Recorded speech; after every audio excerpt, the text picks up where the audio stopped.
So, Samsung briefly unveiled the Galaxy Z Fold 2 at Unpacked 2020 earlier this month, but saved most of the details for later, as Samsung told at the event that it will host a separate event specifically for the Galaxy Z Fold 2. Well, Samsung has officially announced the Unpacked Part 2 will happen on September 1st, where the Galaxy Z Fold 2 will be revealed in its all glory. The event will be a virtual one, same as the Galaxy Unpacked 2020, and the company confirmed it will explore the exclusive features of the Galaxy Z Fold 2. We might also get some interesting inside stories about the foldable phone's development and all those stuff. I'm hoping that Samsung still has some interesting features and technical details to share with us, even though there are several early hands-on videos on the internet. Talking about the hands-on videos, you can see just how the flex mode works and the angles at which the display can freely stand upright. This allows for a number of interesting use cases, particularly when watching multimedia content. It's a thing that I kinda missed on the original Fold. The video review also confirms that it is now possible to take selfie with your rear cameras by using the cover display as the viewfinder,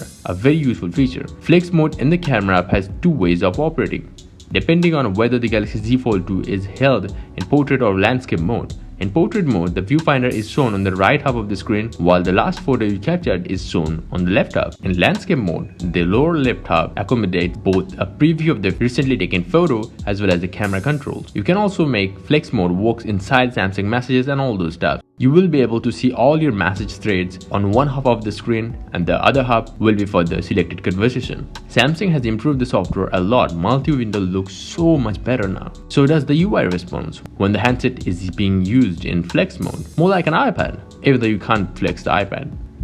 Hey, please like this video and subscribe this channel. I appreciate that.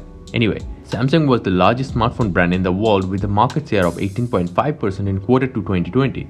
According to a new report from market analysis Counterpoint Research, 82% of respondents in its survey preferred Samsung for the next smartphone purchase in Britain. Apple currently dominates the British market with a market share of 50%, while Samsung has 24% share of the smartphone market, but it's still great to see how Samsung is preferred over other brands in Britain. Interesting.